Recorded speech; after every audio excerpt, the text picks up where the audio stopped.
of GDP. Itu undang-undang ni kan, undang-undang negara. Tapi under this government, hutang sudah sampai 53% of GDP. You tengok, 14 tahun defisit. Tak tahu nak jaga kewangan negara. Tapi bila dia kata kepada rakyat, dia will tell rakyat, kita diambang bankruptcy, kita kena potong subsidi, kita kena perkenalkan GST. Semua businessman, small and medium size industries kena sokonglah kerajaan untuk laksanakan cukai GST. Tapi pada masa yang sama, dia boleh tipu rakyat, diguna oleh rakyat, dia bayar itu consultants, image consultants, syarikat-syarikat seperti Apple, the first one, berbekalan di Israel, 70 juta ringgit. You know why I marah? Because now dia kata Nurul Izzah ada account di Israel 300 juta. Ayo BN, 300 juta naik sak-sak soya, nanti turut-turut duit lah. Terus duit menang pihak saya lah. Tapi ini dia guna, dia tipu, dia siapkan berita-berita tipu. Tapi dia bayar first 77 juta ringgit untuk Expo. Sekarang paling baru dia bayar pada FBC Media dekat England, based in the UK. Bukan saya yang cakap, yang berdasarkan pembahasan ini adalah Ofcom, Badan Perundi, Badan yang siasat semua kesalahan media di England. Jadi sekarang ini Malaysia terkena bukan pasal Baik Mahmud saja pada siasat, menteri besar terkaya di dunia. Bukan saja pasal kita ada Twin Towers, tapi pasal kita disiasat kerajaan Malaysia boleh bayar 94 juta ringgit daripada 77 juta ringgit untuk Apple, sekarang 94 juta ringgit kepada MBC. Kita ucapkan selamat tinggal kepada wakil elok. Selamat pergi, selamat sampai, datang lagi ke Negeri Merah. Saya betul. Dan seterusnya dibayar juga untuk the latest rebranding consultant yang berbekalan yang dahulu dinasihatkan Tony Blair dengan mereka yang rapat dengan Alistair Campbell. Adakah orang lain tahu siapa Alistair Campbell? Alistair Campbell ni dikenakan tindakan di UK kerana dia tipu data-data di England nak pastikan mereka boleh teruskan dengan peperangan di Iraq, di mana England mendukung Amerika Syarikat. Jadi tuan-tuan, saya sebutkan kesemua ini untuk menandakan di bawah Najib Tun Razak sama saja. Itu hal duit kita. Dia bayar pemandu yang di China dan sebagainya untuk bawakan berita bahawa negara kita perlu potong subsidi.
Datuk Seri Syahrizat punya suami, punya company dengan seluruh anak-anaknya untuk import lembu-lembu daripada Australia datang untuk disembelih di Malaysia.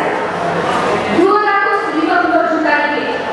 You tahu tak sampai sekarang apa yang mereka buat dengan duit itu? Sudahlah, mereka tak boleh sembelih ikut sains. Target semua out. KPI semua fail. Dia boleh beli kondominium dekat Bangsa, kawasan saya. Okay, one of the best condominiums. Nama dia One in a Row.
Tapi kita juga cakap tentang institusi seperti polis diraja Malaysia. Itu sepatutnya mana-mana kerajaan, mana-mana parti, you kena pastikan we have the best police force, the most professional police force yang jaga rakyat, bukan kerja dia jaga Amor dan BN. Kerja dia kena pastikan malam ni selamat, anak-anak kita pergi sekolah selamat, taman-taman permainan tak ada orang jahat, tak ada kes bunuh. Itu tugas polis diraja Malaysia. Dan saya nampak tadi ada kempen Biro Kemasyarakatan bertumpu pada mendiam Teo Bangkok. Saya nak kata dalam sesi parlimen ini, kami ahli parlimen bersama Saudara Brandon, naik Presiden Maklilan, bawa kes 3 anak Melayu yang telah mati. Ya, yang paling muda 15 tahun, yang paling tua 22. Dia meninggal dunia ditembak pada November tahun lepas. Saya pergi di Aman dengan ibu-ibu mereka, dengan keluarga mereka. Dan kami telah mendapat bukti laporan bedah siasat. Mereka ini polis kenapa? Ini Jeremina. Mereka ini serang polis. That's why police had to shoot them because they were attacking the police. You tahu tak? Dengan kuasa Tuhan, saya nak kata kami telah dapat bukti post-mortem laporan bedah siasat dapat daripada hospital Kuala Lumpur terhadap 3 budak ini. Terbukti dia was shot, disuruh menuntut, tembak di kepala. Semua close range 3 budak ini. You bagi tahu dekat saya, macam mana you kata mereka sedang serang polis, bila tembak dengan cara lihat straight from their head. Ada yang terus didana, 3 mati on the spot sedang menuntut. Kita bawa, kita buat press conference, kita tanya pada polis. Akhirnya kita tahu apa Menteri Dalam Negeri Hisham Muslim kata. Dia jawab, siasatan sudah dijalankan, polis menembak membunuh semua budak-budak ini mengikut undang-undang Malaysia. Tidak ada satu pun yang salah yang mereka lakukan. Ya memang, Pakcik cakap cakap longkak ya. Saya nak kata, yang saya katakan di sini, beginilah, ini baru terjadi. Ini baru sebulan setengah yang lepas. Saya sudah cakap tahun lepas. Saya kata baru terjadi. Faham tak kita kawan-kawan? Penyaman saya. Kita boleh biarkan Barisan Nasional sampai rampas. Bukan sahaja duit kita. Rampas badan keselamatan dalam negara. Diguna pihak polis ini tak bersedia untuk menghukum mereka yang salah. Sangat sedih. Kerana secara konsisten dalam Pakatan Rakyat, kita kata elang lebih untuk polis, gaji lebih untuk polis, kebajikan dia lebih baik. Tapi tak boleh kita guna polis itu semata-mata macam bodyguard negeri dalam negeri, bodyguard dalam negeri, bodyguard negeri. Rakyat lain semua boleh dilupakan sahaja. Dan saya nak katakan di sini pada malam ini, perkara-perkara ini yang perlu kita ubah. Perkara-perkara ini yang kita perlu pastikan tidak berulang. Saya ketika ini tahu baru minggu lepas sekarang ini seluruh kumpulan polis nak pastikan Anwar Ibrahim dipenjarakan. Tak cukup dengan kes yang mengatakan kes juga, kes fitnah. Kita cakaplah, gunalah bukti apa pun. You gunalah no penetration, no calcium. Mereka masih lagi nak hukum.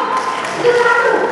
Kedua, you ada kes bunuh, you ada kes masalah lain, tapi yang sedang disiasat bila Dato' Seri Anwar Ibrahim buat laporan polis, dia kena siasat.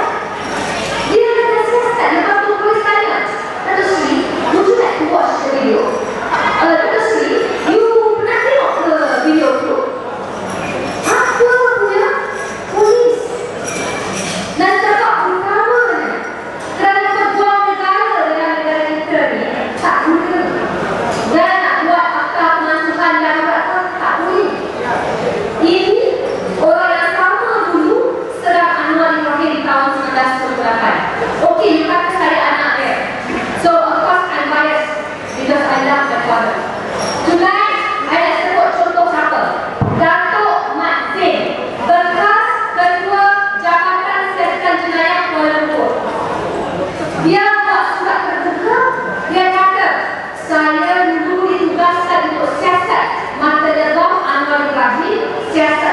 Selangor.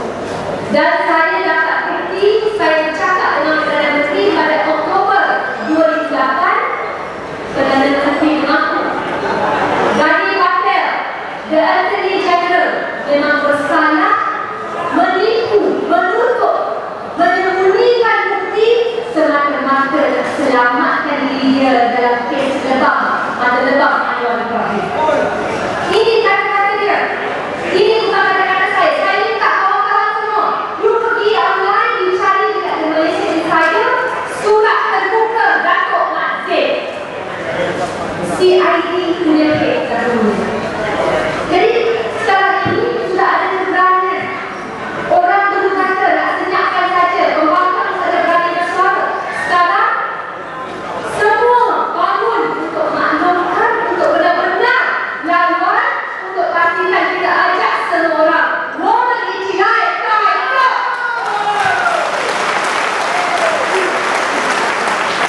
Itu saya katakan kawan-kawan, malam ini tak cukup kita datang malam-malam. Malam ini kita kena satukan hati kita. Kita kena pastikan masa pilihan lain lagi, you jangan bagi itu wadah asing unik. You kena pastikan you keluar unik, you ajak anak-anak, you ajak jiran, you ajak anak jiran untuk daftar sebagai pengundi. Pastikan negara Malaysia ini kita bina masa depan yang lebih baik untuk semua. Kita pastikan kita buang pimpinan yang tak tahu hormat. Saya nak kata dengan penuh berat diri, you give us 5 years. This is a democratic nation. If you do not agree with us, you can choose another party. Tapi sekurang-kurangnya kita dah buktikan yang berbeza. Kita dah